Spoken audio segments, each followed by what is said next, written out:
So, hi, I'm Steve Hassan, and I have with me Travis View, who I believe you're in San Diego, Travis? Yes, yeah. I'm here in San Diego, and Travis View, and I'm co-host of the QAnon Anonymous podcast. Yes, exactly. And I've seen your pieces in the Washington Post on conspiracy theories as well. You've been Yeah. researching this for a while. Can I start by just asking how you got interested in the subject? So I got interested because on one hot July day in 2018, I was browsing Twitter and I came across a tweet by Charlie Kirk, who's this conservative pundit who's fairly prominent. He speaks all over the country. He appears on Fox News occasionally. He's met with the president in the Oval Office.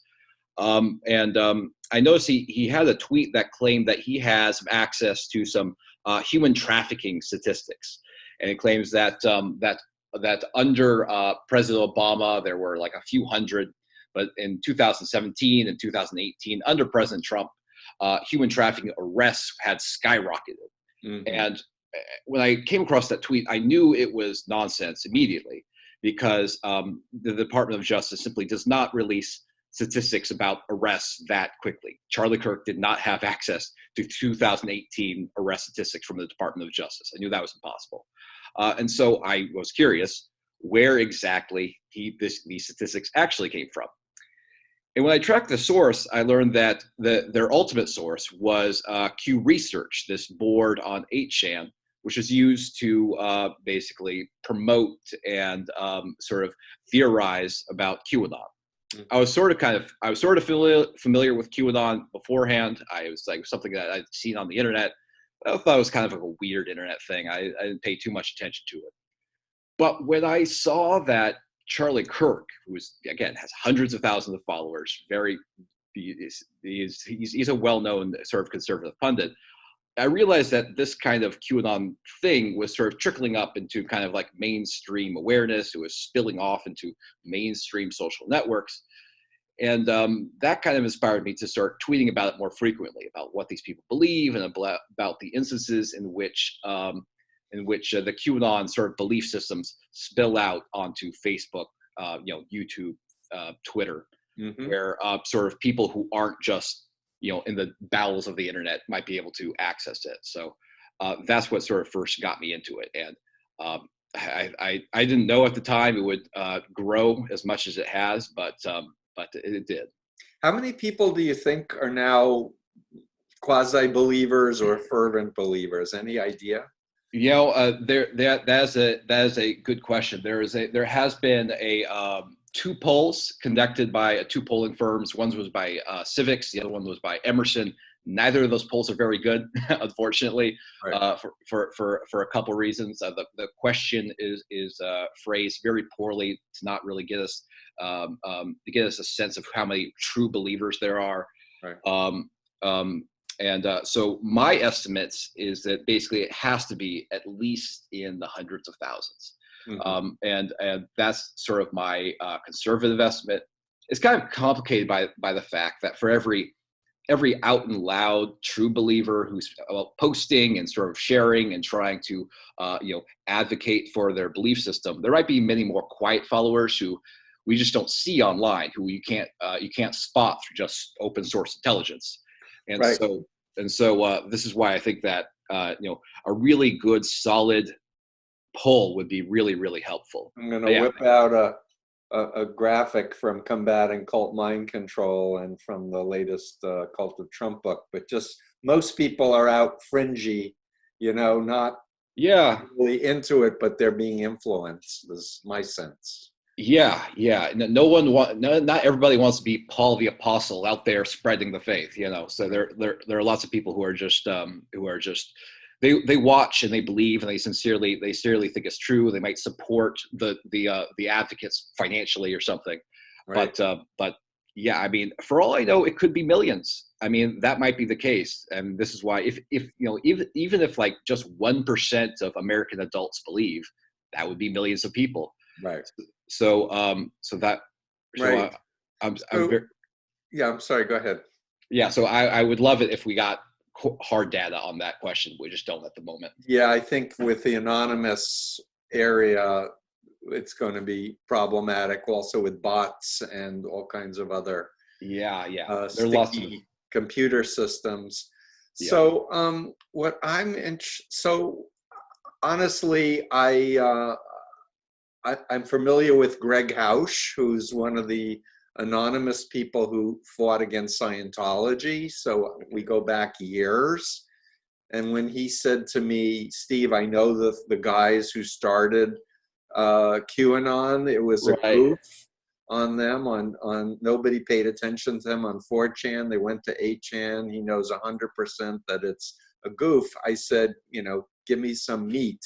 And he refused to say anything publicly other than trust me. So that kind of fell short. Then I saw Scott Adams, who is a major supporter of President Trump, who made an attempt to do a video Periscope thing where he was logically trying to explain how it's not real. But I'm looking to you as an expert who's spent so much time on this thing. Like so what is what's your summation take of how, what this group is about, and also what might help people reevaluate and go, you know what, this is not worth my time and effort.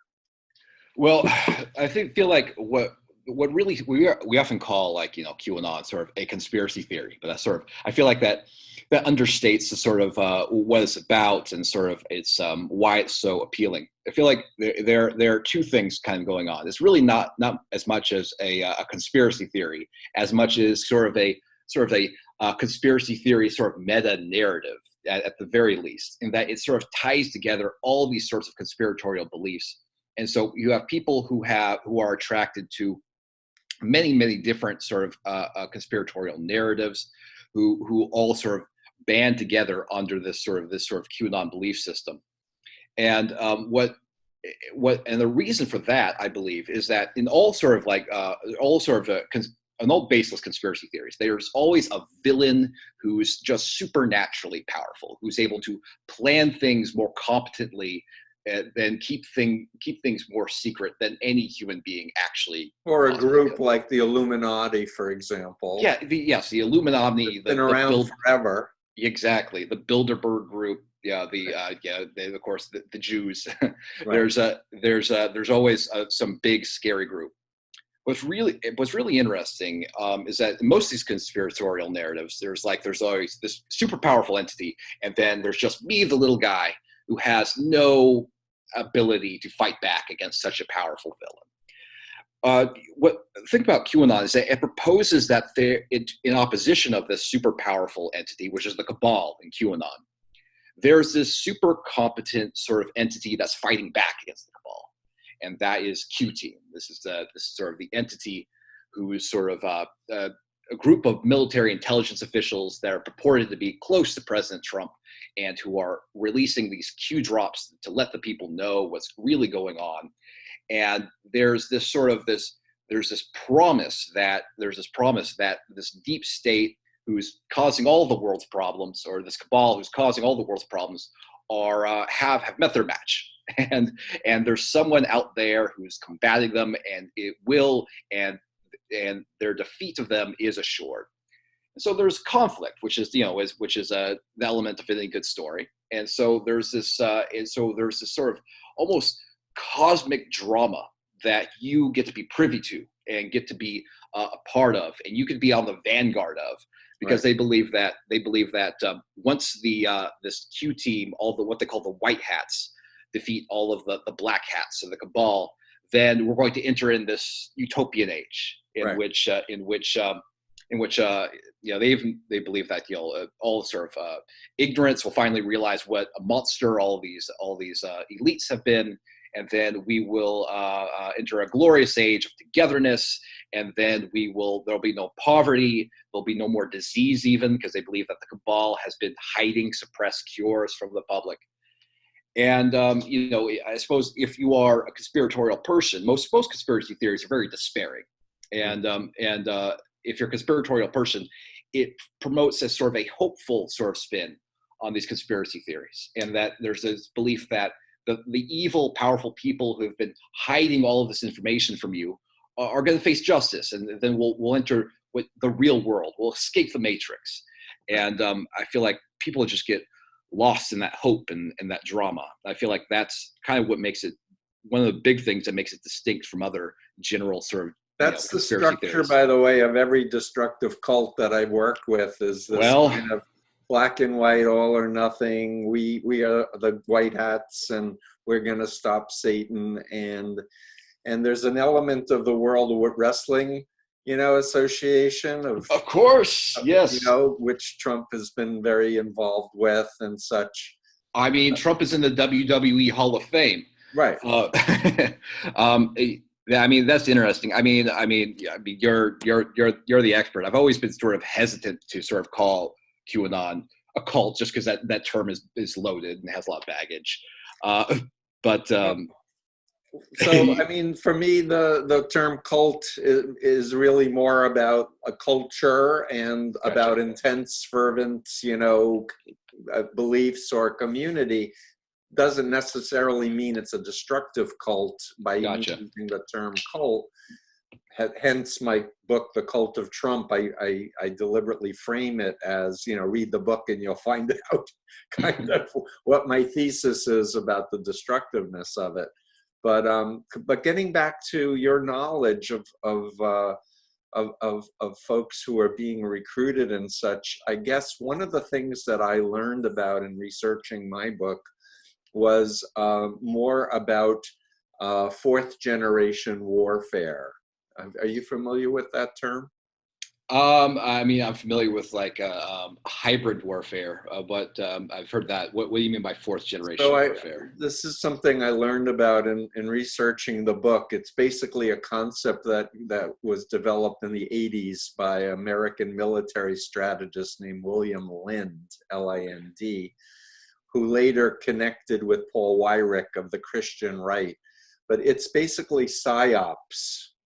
It's aimed at delegitimizing leaders, delegitimizing institutions, questioning whether facts even exist, making people confused, disorienting them, overwhelming them, so that they will be more receptive to an authoritarian voice that says, trust me, I got this, I know exactly what to do. And in the case of many of the groups that are controlling Trump and the base of their people, it's about separating breaking down the separation of church and state, and creating a kind of white Christian narrative of America against the Muslims and against people of color and immigrants, etc. There's a very the underpinning of that is very much pro what appears clear Putin-esque propaganda machine, combining with the Christian right that wants to impose, undermining women's right to choose and gay rights. And again, as I said, this imposing their version of religious freedom on the rest of society. So that's, we obviously see a lot of that in QAnon. We especially see a particular animosity towards the mainstream media or just journalism in general. In fact, a common QAnon phrase is that we are the news now. There's this belief that people who work in a professional capacity for researching and reporting, they're all corrupt. They all get what they call their 4 a.m. talking points. There's this belief that everyone who works in media, they all at 4 a.m. they get an email that tells them what to talk about today, just all unified, and then they all just push that message, and so they don't have any real interest in going out in the real world and finding the truth. And so they found this alternate way to find what they believe is going on, and that comes in the form of these very cryptic Q drops that they think that they can decode, and sort of this will give them the knowledge that the MSM is telling them, right. or sometimes they even believe that there's one Q phrase is that misspellings matter, and the QAnon community has interpreted that to mean that the typos in Trump tweets are actually secret codes just for the QAnon community that only they can understand. Just this week, there was a case where Trump misspelled women, woman. That's you place the last N with an M, and so one QAnon follower interpreted that to me. It's like, well, if we take woman backwards and it spells memo with an extra W, and so he's telling us to look at the Q drops with about memos and stuff. And there's this weird belief that again, professionals whose job it is to interview people and research and then condense information and then report it out so people can understand what's going on. None of those people can be trusted. And the only way that you can sort of go understand what's really going on is being by yourself behind your computer, decoding these Q drops, decoding the Trump tweets, and then you can sort of just figure it out. So that's another very direct parallel with destructive cults and under the BITE model that I have: behavior control, information, thought, and emotional control. Information control is always about, we have the information that's true and everyone else is lying or it's dark. Scientology, for example, calls anything critical of Scientology N-theta. ENTHETA. It's one of their buzzwords for negative energy, negative news, or in the Trump world, it's fake news. Like, don't believe any of it. And naturally, for me, as a former cult member, I was in the Moonies for 2.5 years in the 70s. I was taught never to allow negative thoughts even to enter my mind, anything negative about Moon, the doctrine, or the policy of the group, in order to stay true to my mission to save the world and make it a paradise on earth. And only Moon and his leadership could do this.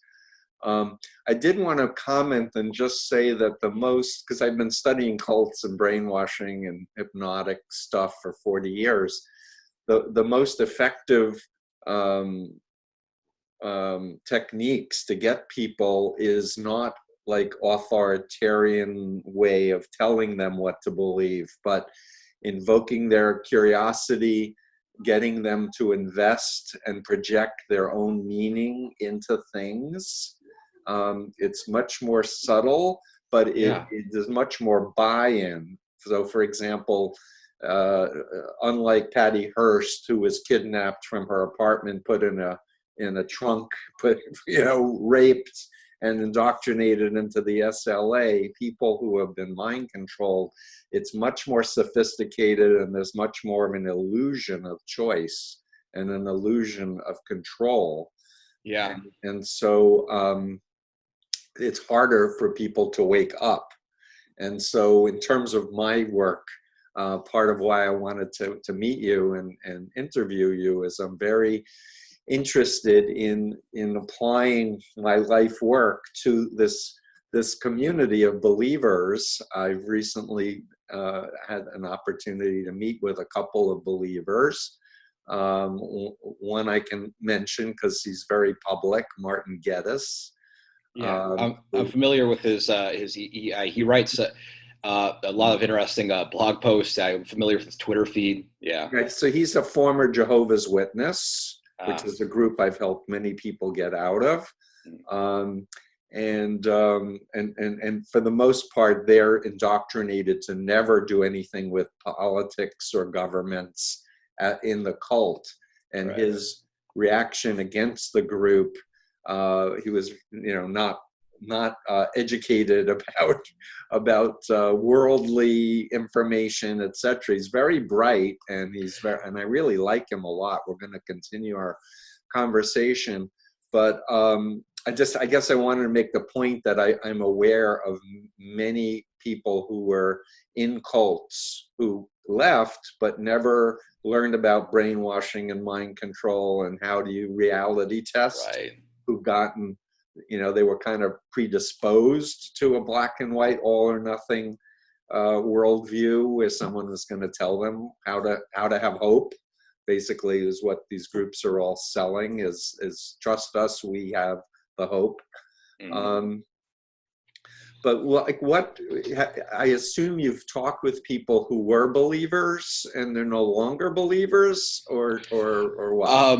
I talk with occasionally I talk with those. I mean, usually the people who I talk to who say that they believed at one time, they usually got out early. I mean, that they say that because this started back in in October 2017, and occasionally they'll be like, "Oh, well, I followed it for a couple months, but then around February 2018, I realized, this is nonsense. I was being taken for a ride."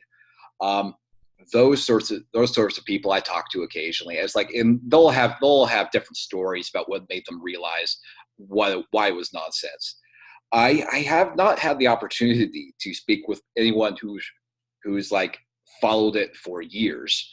Who was like started at the beginning and then got out. I don't know. Let's say early 2019 or something.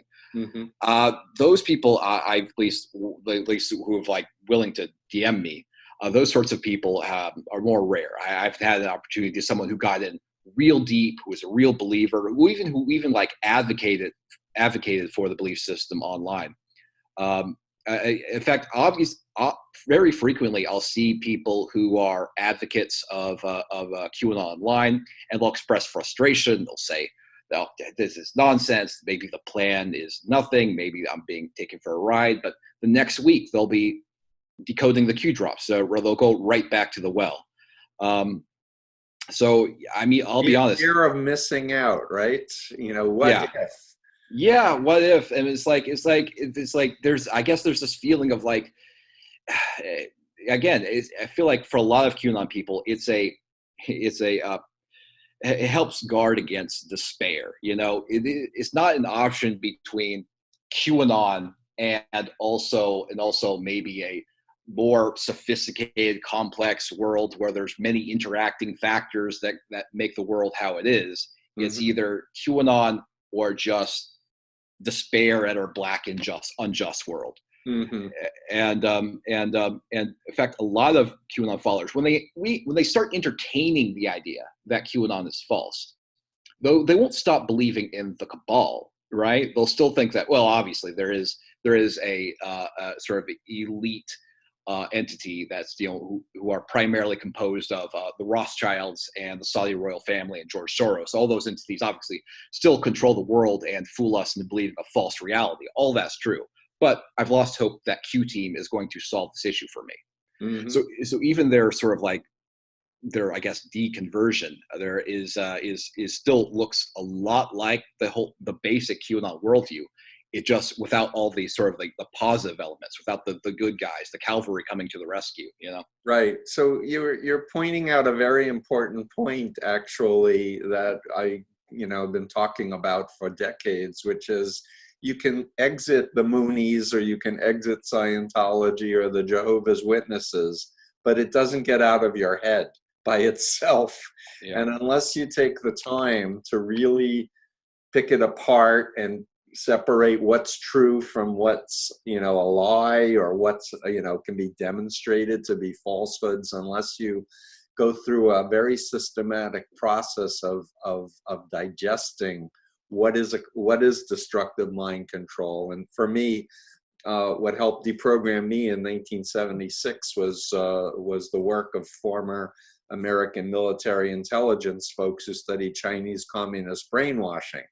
Wow. So that was kind of my touchstone for like, what is brainwashing? Oh, it's controlling the environment. It's controlling language. It's creating a sacred science belief system that you can't challenge. It's making people feel guilty for not being, good enough or perfect. So like going through the criteria then gave me an anchor to compare my time in the Moonies and think back to who I was before the Moonies to what I believed, and then see how I was systematically overwhelmed, confused, sleep deprived, like a whole set of techniques to build up this new belief system as a Moonie.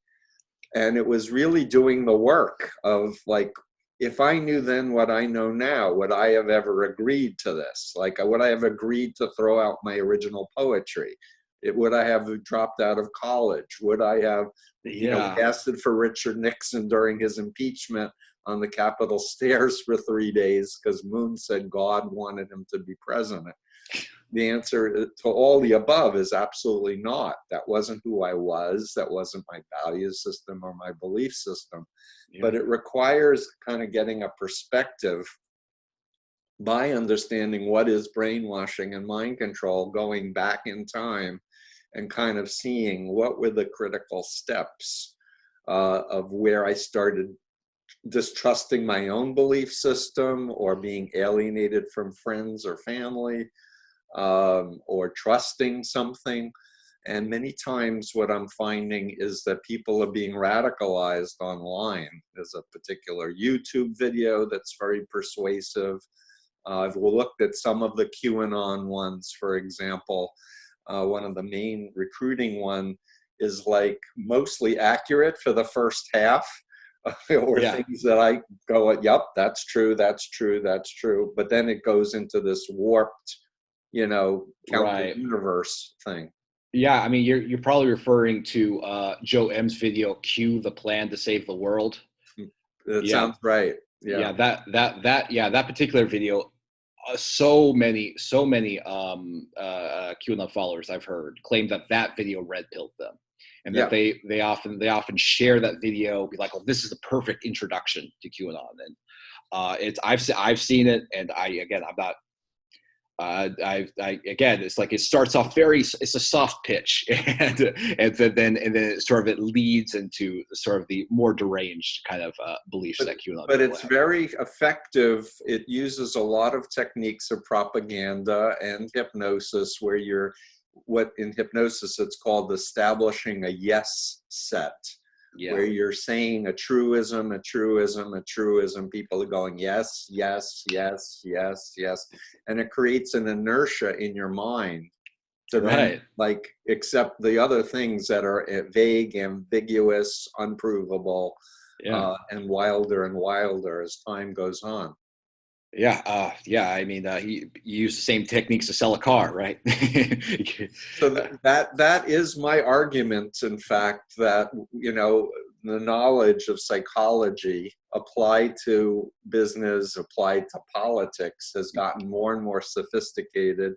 And now in the digital age, it's become weaponized to the point where people are really being influenced in a much more sophisticated manner than they ever had.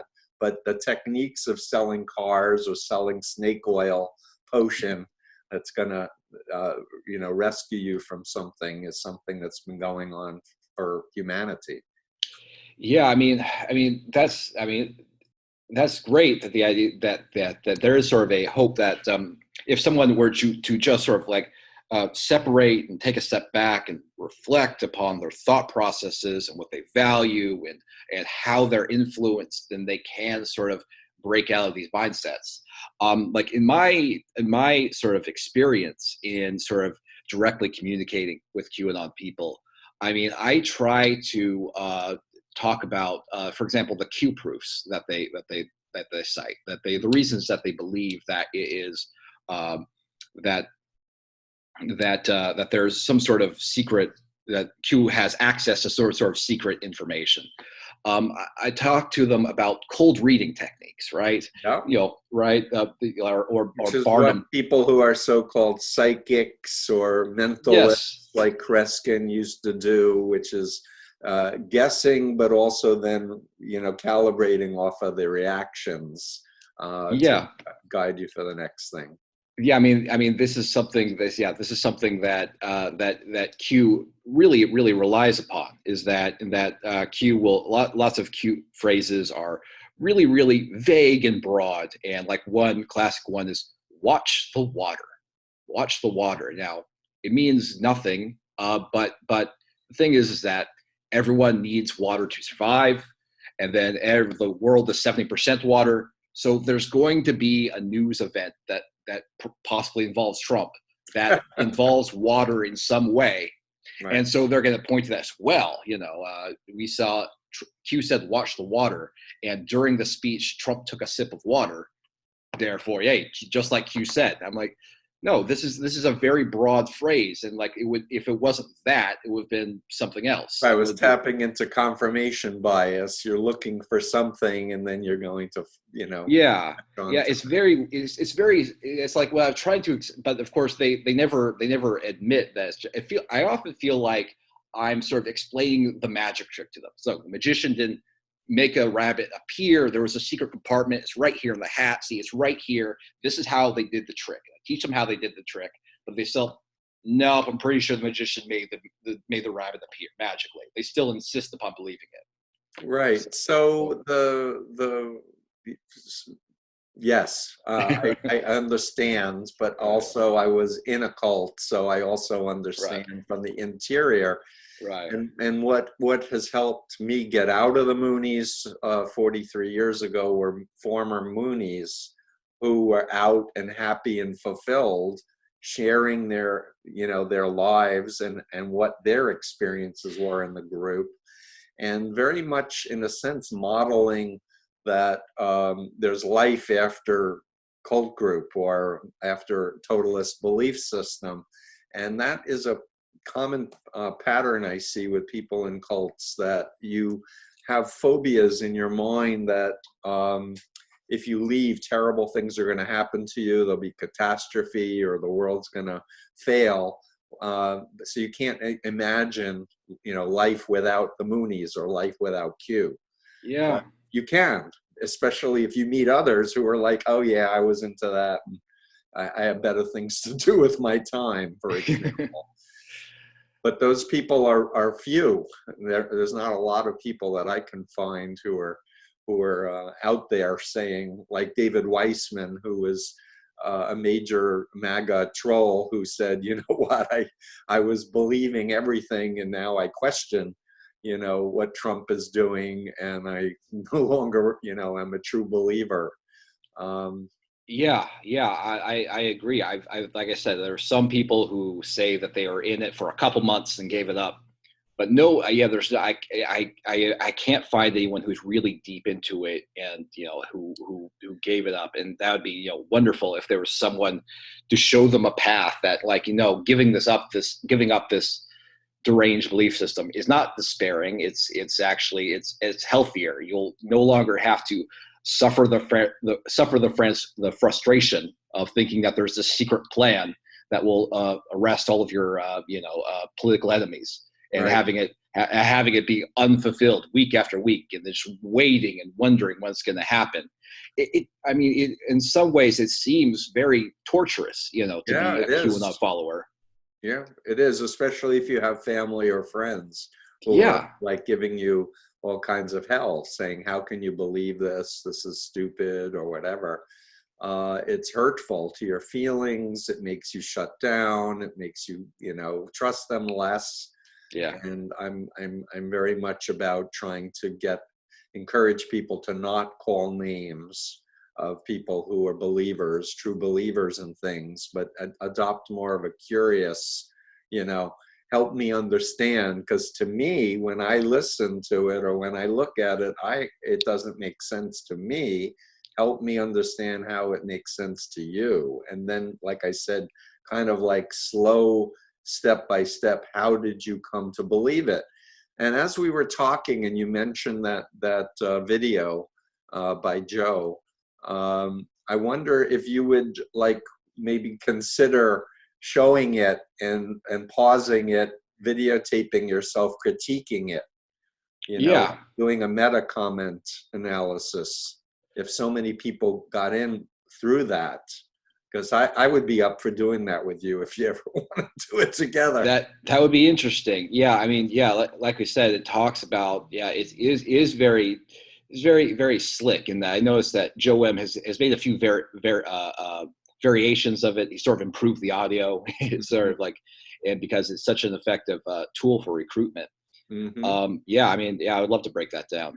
Because if that was the gateway, if you will, into people getting converted, I would think that might how there might be some value in encouraging people to go back to when they first watched it, what they thought it was, Right. and such.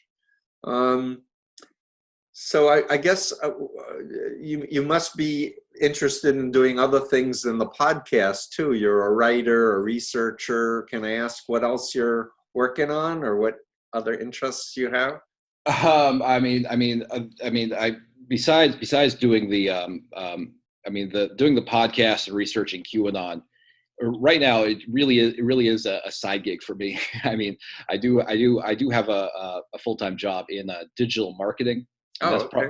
that's probably what got me sort of interested in it in the first place. In that, because digital marketing, is very much about uh, finding audiences, building audiences, motivating audiences to do what you want them to do. Right. Usually in that case, it's it's buying a product or being a loyal customer, or finding new ways to make them happy, more satisfied, so that they Uh-huh. stick with your product. But I feel like if you're providing value to these people, if Right. you actually are improving their lives, and it can be done ethically. But in this case, they use sort of the manipulative techniques of Right. digital marketing in a way that's very, very destructive, Hmm. and that kind of made me sort of understand the kind of things that they were doing. It's just they don't. I guess I'm just sort of like on the other side of the of Oz's curtain, I guess. So I'm able to Yes. see how the manipulation works. I'm like, oh, no. They're using these particular techniques to lead you down this path to get you to take action, but or to believe something specific. So yeah, that's basically what I do. I have, like I said, I have a full time job, and Right. I also do as I'll do the podcast. I write about QAnon. I try to follow it day to day on my Twitter account, and I try to find kind of the interesting things that they're believing day to day, because the thing about QAnon is that it's gamified. It's very dynamic, Hmm. and so the QAnon followers, they'll look for signs, and they'll be activists in this kind of flamboyant kind of way, and so it's a very sort of interesting kind of fringe movement. So Right. that's what I do. So, so can you just say a few words about what is being said now about the impeachment inquiry? And do people Right. actually believe that there's going to be 100,000 arrests and indictments of all the corrupt politicians, and all of the trafficking world will be Right. arrested? So the impeachment inquiry. So it was really interesting. Is that there's a Q drop that says that Trump is safe from impeachment.